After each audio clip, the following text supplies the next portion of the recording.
Welcome back to rising Pakistan. Rising Pakistan में अब्दुल्ला मंसूर जो कि पाकिस्तान के एक लीडिंग आर्किटेक्ट हैं, इंटीरियर डिजाइनर हैं, हमेशा की तरह आपके लिए बहुत ही मुनफरिद यूनिक सेगमेंट सजा के लाए हैं। गुड मॉर्निंग, अस्सलाम वालेकुम अब्दुल्ला। वालेकुम अस्सलाम, क्या हाल है आपका? बिल्कुल ठीक, बिल्कुल ठीक। तो क्या है जी, आज कुछ 3D से क्या होने लगा इधर? जी, अभी कुछ हफ्तों पहले हमने आर्टिफिशियल इंटेलिजेंस पे एक सेगमेंट किया था, तो उसमें कुछ उड़ता उड़ता जिक्र हुआ था 3D प्रिंटर्स का। तो मैंने कहा कि थोड़ा सा उसके ऊपर भी ज़रा फोकस करना चाहिए, क्योंकि वो भी आजकल जो है वो बहुत ज़्यादा पॉपुलर हो रहा है और उसमें भी बड़े बड़े काम हो रहे हैं, इनोवेशन हो रही है और यहाँ पे भी आहिस्ता आहिस्ता जो है वो उसकी आमद हो रही है। तो मैंने कहा कि थोड़ा सा उस पर सेगमेंट करते हैं, देखते हैं कि जो दूसरे के प्रिंटर्स हैं जिनसे हम अपने थीसिस रिपोर्ट प्रिंट कर लेते हैं, कोई सीवी प्रिंट कर लेता है, कागज़ पे कुछ प्रिंट हो जाता है, तो अब उन 2D प्रिंटर्स की से आगे जो 3D प्रिंटर्स आए वो कौन सा 2D से क्या मुराद? टू डायमेंशनल, जिस तरह कागज होता है वो 2 डायमेंशनल है, लेकिन जब 3D है, जिस तरह एक गुलदान है, ये 3 डायमेंशनली हमारे सामने।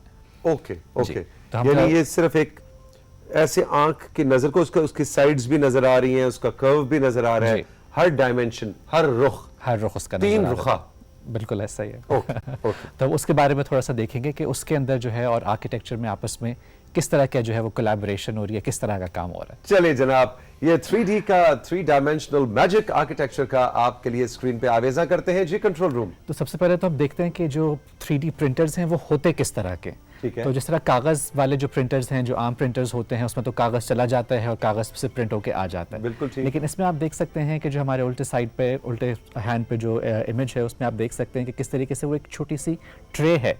तो उस ट्रे के ऊपर जो वो 3D इमेज या जो भी चीज़ आपको चाहिए वो 3 डायमेंशनैलिटी प्रिंट हो जाती है इसके अंदर। और जो हमारे राइट साइड पे उस पर आप देख भी सकते हैं कि वो भी एक और रोबोट की तरह का एक प्रिंटर है, और वो आप देख रहे हैं किस तरीके से एक 3 डायमेंशनल सी जो चीज़ है वो आपके लिए प्रिंट कर रहा है। तो ये हाथ से नहीं बनी हुई बल्कि ये प्रिंट हुई हुई है। ये प्रिंट, अच्छा, देखने में लग रहा है जी कि वो कोई आयरन का कोई स्ट्रक्चर है पड़ा हुआ। जी जी बिल्कुल, हालांकि वो प्रिंटर है। Okay, interesting interesting. तो अच्छा, इसके अंदर भी जो है वो जिस तरीके से हमारी स्याही इस्तेमाल होती है रेगुलर प्रिंटर्स में, तो इसके अंदर भी जो है वो थोड़ी डिफरेंट तरह की स्याही होती है, आप कह लें। अच्छा। तो वो जो है वो लकड़ी से भी बन सकती है, लकड़ी को बारीक बारीक काट काट के, वो जो है वो कंक्रीट से भी बन सकती है, उसके अलावा वो प्लास्टिक से भी बन सकती है। तो इस तरीके से डिफरेंट डिफरेंट मटेरियल्स हैं। तो आपको वो जो प्रोडक्ट चाहिए 3 डायमेंशनैलिटी में, वो जिस भी मटेरियल की चाहिए वो उसके अंदर हो सकती है। तो अभी इसके अंदर फ़िलहाल कुछ इस तरह के मटेरियल्स अवेलेबल हैं, लेकिन डेफिनेटली इसके बाद कोई फैब्रिक भी आ जाएगा, कोई और भी चीज़ आ जाएगी। तो आप जिस भी चीज़ से उस प्रोडक्ट को क्रिएट करना चाहें आप कर सकते हैं। इंटरेस्टिंग। और वेरी इंटरेस्टिंगली जो ये सारी की सारी 3D प्रिंटिंग की हम बात कर रहे हैं, तो ये तो छोटी छोटी चीज़ें हैं, ये भी प्रिंट हो रही हैं, लेकिन आपको पता है कि पूरे पूरे घर भी प्रिंट हो रहे हैं। बहुत सारे लोग जो हैं वो कोई ऐसा गाड़ी का पुर्जा जो शायद अब बाज़ार में अवेलेबल नहीं है, उसको 3D प्रिंट करके उसका इस्तेमाल कर रहे हैं।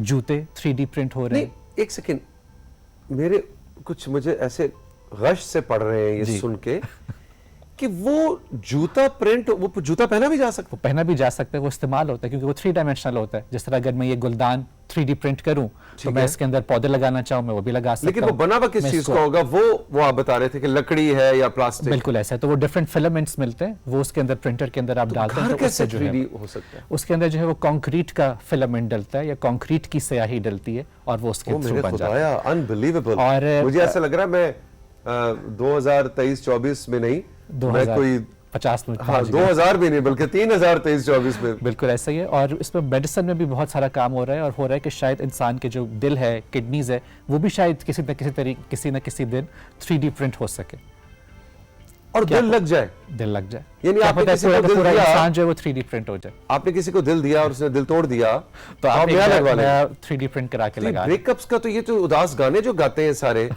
है, वो फिर वो ले गया पंछी मेरा दिल, तो ये वो फिर सारे गाने तो ऑब्सोलीट हो जाएंगे। क्योंकि 3D प्रिंट से आप कुछ भी कर सकते हैं। तो जो भी आपकी चीज चली गई है तो वो आप दोबारा से 3D प्रिंट करके जो है वो अपने आप को दोबारा से उसके जो है ना वो रीफिल कर सकते हैं। पाकिस्तानी इंडियन म्यूजिक के ऊपर एक बहुत बड़ा कड़ा वार होगा 3D अगर दिल बनने लग गए। अच्छा जी, अगली तस्वीर पे चलते हैं तो और देखते हैं कि और क्या हो सकता है। आर्किटेक्चर की बात की तो ये सारा आप देख रहे हैं कि कंक्रीट से बना हुआ है ये, और वो आप देख रहे हैं कि जो हमारे राइट साइड पे इमेज है उसके अंदर वो येलो सा एक रोबोट लाइक सी चीज है। बिल्कुल बिल्कुल बिल्कुल, वो बेसिकली एक 3D प्रिंटर है। ओए और वो पूरी दीवार बना रहा है जी, वो इर्द गिर्द घूमता रहता है और आहिस्ता आहिस्ता जो है वो ये दीवार जो है वो क्रिएट, और ये बिल्डिंग बन रही है, ये पूरी की पूरी बिल्डिंग बन रही है। ओ मेरे खुदा, अच्छा जी। तो ये दुबई में है और इसका हमें सिर्फ और सिर्फ बिल्डिंग्स का ही नहीं, हमें ये भी फ़ायदा होता है कि जब हम आर्किटेक्चर कोई भी बिल्डिंग बना रहे हैं तो हम उसके छोटे छोटे से मिनिएचर मॉडल्स बना सकते हैं, स्टडी मॉडल्स बना सकते हैं कि ये फॉर्म हमें अच्छी लग रही है, ये फॉर्म हमें अच्छी नहीं लग रही। ये सारा का सारा प्रिंटर ने बनाया है। तो आपने एक ये 3D मॉडल कंप्यूटर के अंदर बना के आपने जो है उसको कमांड दे दी और प्रिंटर ने ये सारी की सारी जो चीज़ें ये आपको प्रिंट करके दे दी। तो अगर मैं हाथ से कागज़ काट के कोई कार्डबोर्ड काट के इस तरह का मॉडल बनाऊं तो मुझे शायद 2 दिन लग जाएं, 3 दिन लग जाएं।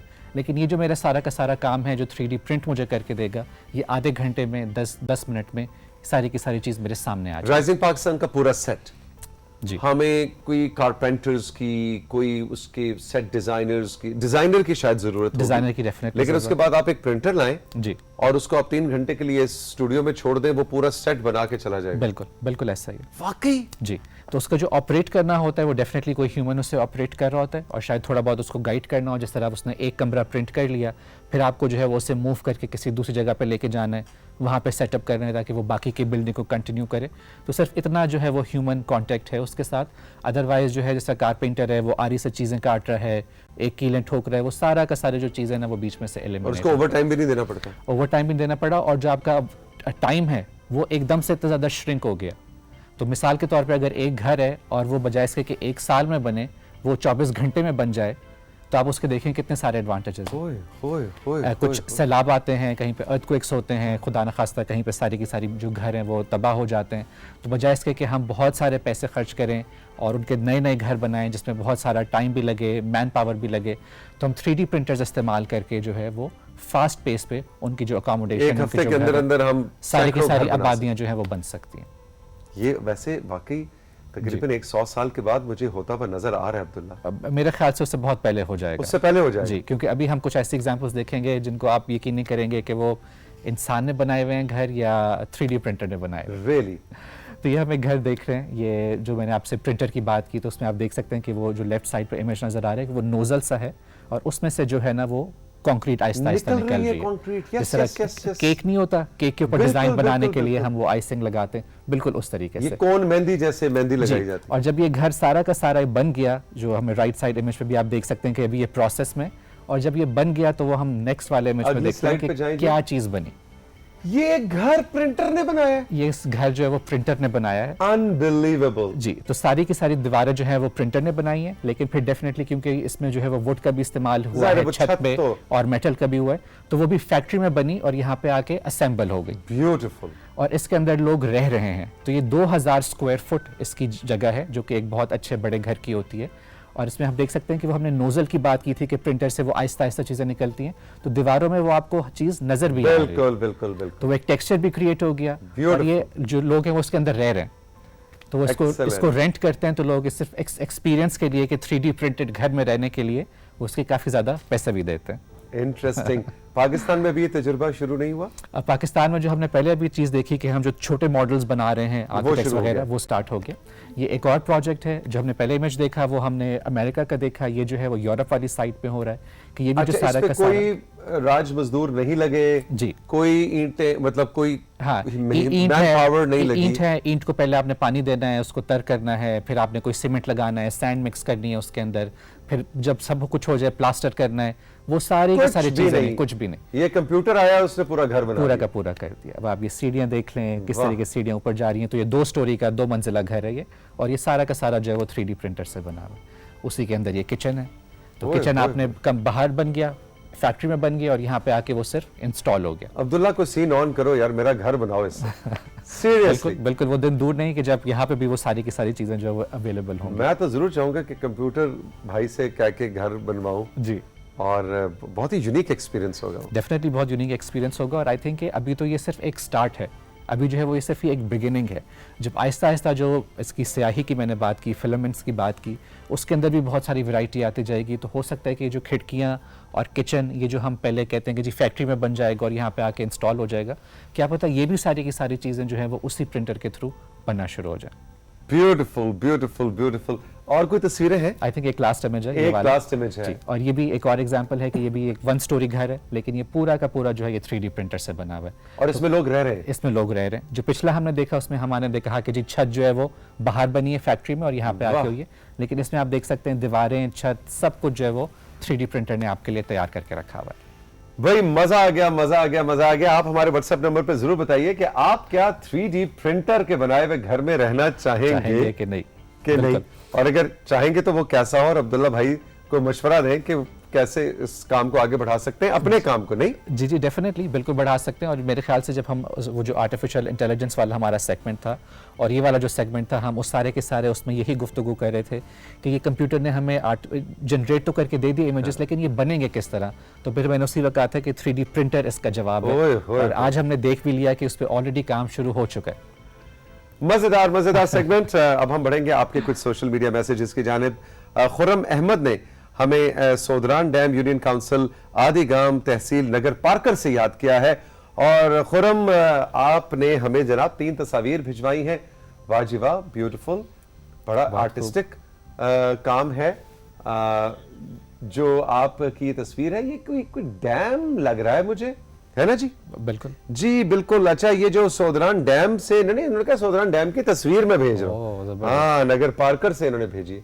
और देखिए जी, ये हमारा प्यारा थर, और ये भी एक अब्दुल्ला, ये भी एक आर्किटेक्चर है। बिल्कुल ऐसा ही है। और ये भी सारा का सारा जो है वो 3D प्रिंट हो जाएगा फ्यूचर में। यानी 3D प्रिंटर से हम 200 साल पहले के लाइफस्टाइल में भी जा सकते हैं। Interesting. Khurram, thank you very much. आपकी तस्वीर तो आज के मौजू के मुताबिक से आ गई है। अच्छा जी, अहमद खालिद ने हमें भट्टी बंगी गुजरावाला से याद किया है, और अहमद खालिद ने हमें 3 तस्वीर भेजी है। जी जनाब, पेंटिंग्स है। अच्छा जी, पेंटिंग्स है, ड्राइंग्स है, जबरदस्त। अहमद, बाहर का सीजन लग रहा है। एग्जैक्टली। सावन भादों में बाहर का जिक्र जो है बड़ा अच्छा लग रहा है मुझे। Beautiful, very good Ahmad Khalid, thank you very much. जीते रहे, खुश रहे। इसके बाद जी 2 तस्वीर आई हैं, और आमना कहती है कि ना जगह का नाम लिखा है और ना अपना नाम लिखा है, और इनको बता दें आइंदा ऐसा हुआ तो कितनी भी अच्छी तस्वीरों में शामिल नहीं करूंगी। लो भी, आमना ने डांट दिया है अब, लेकिन वो कहती है इतनी आर्टिस्टिक थी कि मैं शामिल कर रही थी। हाँ, ये बिल्कुल ऐसा लग रहा है कि जैसे कोई वॉलपेपर होता है, आप अपने कंप्यूटर की स्क्रीन पे लगाएं, मोबाइल की स्क्रीन पे लगाएं। ओए होए, ब्यूटीफुल, बड़ा भी आर्टिस्टिक काम है आपका। वाह जी वाह, ब्यूटीफुल। ये कोई मैथ्स की किताब के अंदर से कोई तस्वीर हाँ, वो जो एंगल है ना, पर्सपेक्टिव, ब्यूटीफुल। लेकिन खुदारा अपना नाम भी लिखकर भेजा कीजिए, जगह का नाम भी लिखकर भेजा कीजिए, हमें खुशी होगी आपका नाम पुकारने में। सिदरा इमरान ने भक्कर से याद किया है। लो जी, भक्कर वालों की एंट्री होगी राइजिंग पाकिस्तान में। अरे इसका नाम मैं रखूं जी? बिल्कुल रखें, ब्लूंगर्स। हाँ, ये प्लूरल में है, ब्लूंगड़ नहीं है, ब्लूंगर्स है। ब्लूंगर्स है। वाह वाह भाई, बहुत खूबसूरत। And he is going to be a very handsome dog when he grows up और शी ग्रोज अप। ये आपने हमें जरूर बताना है सिदरा के इस प्यारे से आपके पपी का, आपके इस प्यारे से दोस्त का, आपके पेट का नाम क्या है। हारिस ने स्वाबी से याद किया। लो जी, स्वाबी वालों की एंट्री हो गई। लो वाह जी वाह, स्वाबी की सैर भी हो गई, सिर्फ एंट्री नहीं हुई। Haris, thank you very much, very nice picture. जो नेचर है और पेट्स हैं, ठीक है ना, उन पे बहुत ज्यादा फोकस होता है, बहुत ज्यादा फोकस होता है। ये देखें जी, ये भी दोस्त आ गए 2, है ना जी? जी, best friends. Haris, thank you very much, बहुत अच्छी आपकी तस्वीर थी। अब जल्दी से कुछ मैसेजेस प्रोग्राम में शामिल कर लेते हैं। शाजिया बीबी ने कोयटा से हमें याद किया है, और कोयटा वाले कहते हैं जी, गुज़िश्ता कुछ दिन पहले प्रोग्राम में किसी ने सवाल किया था कि आप अगली बार राइजिंग पाकिस्तान को लेके कहां जाएंगे। लाहौर, कराची, पेशावर तो हो गया, तो तौसीक भाई ने कहा था कि अब हमारा इरादा कोयटा आने का है। तो हम कोयटा वालों की तरफ से आपको वेलकम कहते हैं। आगे सर्दियां आ रही हैं, हम तो ये कहेंगे कि सर्दियों में राइजिंग पाकिस्तान की टीम पीटीवी कोयटा आए, हम आपको खुशामदीद कहेंगे, मजेदार बलोचिस्तान के खाने भी खिलाएंगे, और यहां पे आके आप कुछ मेहमानों के इंटरव्यूज करें। शाजिया बीबी, थैंक यू वेरी मच, आपने कोयटा से हमें वेलकम कहा है। बिल्कुल जनाब, आने वाले कुछ महीने में हमारा बिल्कुल इरादा है कि हम कोयटा आएं और वहां के कुछ मेहमानों को राइजिंग पाकिस्तान में फीचर करें। और बिल्कुल आपने सही कहा जनाब, कोयटा के खाने तो हम बिल्कुल खाएंगे। बिलाल ने हाफसाबाद से याद किया और कह रहे हैं उम्मीद करता हूं आपकी टीम और आप खैरियत से होंगे। जी बिल्कुल, अल्लाह का शुक्र है। पिछले प्रोग्राम में राइजिंग पाकिस्तान में तौसीक भाई ने कहा कि कुछ अपने बारे में भी बताया करें, सिर्फ तारीफें मत किया करें। आप हमारे रेगुलर नाजरीन हैं, हम आपके बारे में भी जानना चाहेंगे। तो मैं अब छोटा सा अपना तारुफ पेश करता हूं। जी बिलाल कहते हैं कि मेरे अब्बू एक सरकारी टीचर थे, अब वो रिटायर हो गए हैं। दिल के मर्ज में मुब्तला हैं, हमारे अपने खेत हैं और हम ज़राअत का काम करते हैं और हमारी कुछ दुकानें भी हैं जो हमने कराए। वेरी गुड बिलाल भाई, आजकल के ज़माने में 2 सोर्सेज ऑफ इनकम हो जाए, इससे अच्छी बात क्या है। लेकिन हमें बड़ा अच्छा लगा कि बिलाल ने अपनी कहानी में बताई। आपके वालिद की और उनकी सेहत के लिए हमारी पूरी टीम की तरफ से बिलाल बहुत सी दुआएं हैं। हाफजाबाद से आपने हमें याद किया, लेकिन आपके जो प्यारे प्यारे खेत हैं और आप ज़राअत करते हैं तो उनकी कुछ तस्वीर भी आप हमें भेजें, है ना जी। देखिए कितना अच्छा लगा। पर्सनल कहानियां अब हम राइजिंग पाकिस्तान में शुरू कर रहे हैं। आप भी अपनी कहानी, अपना तारुफ हमें लिखकर भेज सकते हैं। सनाउल्लाह ने मियां वाली से याद किया, कह रहे राइजिंग पाकिस्तान प्रोग्राम हम घर बैठे नाजरीन की जिंदगियों में भी बहुत तब्दीलियां ला रहा है। अच्छा जी, क्या तब्दीली आई आपकी जिंदगी में? कहते हैं मैं और मेरी फैमिली बाकायदगी से ये प्रोग्राम देखते हैं। एक तो तब्दीली ये आई है हमारी जिंदगी में कि अब हम सब ने वक्त पे सुबह उठना शुरू कर दिया। पूरे 7:30 बजे सब टीवी के कमरे में आ जाते हैं, टीवी ऑन हो जाता है और हम आपकी बातें बहुत गौर से सुनते हैं और हमें इस प्रोग्राम में आए हुए मेहमानों से नए नए आइडियाज मिलते हैं। और सबसे मजेदार तो वो वक्त होता है जब आप कोई खाने पीने की बात करते हैं और कुछ फूड कॉम्बोज की बात होती है। ठीक है जी, वेरी गुड। लेकिन अब्दुल्ला, फूड कॉम्बोज में फिर जरा खतरा भी है, ओवर ईटिंग हो जाती है। हाँ, लेकिन आई थिंक उसको भी कंपनसेट हो जाता है ना, जो आपके एक्सरसाइज वाला सेगमेंट होता है, तो वो फिर उसको कवर कर लेता है। तो जब आप खाने पीने की बातें करते हैं फिर ट्रेनर काशिफ और योगी हैदर उसको कॉम्पनसेट भी करते हैं। चकबाल से अमरीन कहती है, तौसीक अंकल क्या हाल है? माशाल्लाह आपका प्रोग्राम बहुत अच्छा है, हमें बहुत कुछ सीखने को मिलता है। अमरीन जीती रहो, खुश रहो, thank you very much. Karachi से तनवीर जहां ने हमें याद किया है और कह रही है योगी हैदर का सेगमेंट आपने शुरू करके बहुत अच्छा फैसला किया। ये राइजिंग पाकिस्तान की पूरे प्रोग्राम में एक अच्छा एडिशन है, इनको बुलवाते रहा कीजिए। जी तनवीर जहां कराची से आपने याद किया, थैंक यू वेरी मच। बिल्कुल योगी हैदर अब इस प्रोग्राम का मुस्तकिल हिस्सा और सिलसिला है, लेकिन बात तब बनेगी जब उनकी बताई हुई एक्सरसाइजेस का फीडबैक भी आप हमें दें और आप बताएं कि आप उस पर अमल कर रहे हैं और उससे क्या आपकी जिंदगी में फर्क आ रहा है ना जी। बिल्कुल। खाली बैठ के योगी हैदर को एक्सरसाइज करते देखना तो मजा नहीं आएगा ना, खुद भी करें। जब तक प्रैक्टिकल नहीं होता तो उस वक्त तक जो है वो चीजें रिजल्ट नहीं शो करती। हाँ, और यही पैगाम आपके लिए भी है। बिल्कुल, कि वो जो प्रैक्टिकल, वो जो कंप्यूटर है ना 3D वाला, जी जी, वो सिर्फ आपने तस्वीरें नहीं, अमल भी करने, अमल भी करें। पाकिस्तान में 3D घर बनाने शुरू कर दे अब्दुल्ला भाई। जरूर, थैंक यू वेरी मच, खुश रहिए, जीते शुक्रिया। रहिए।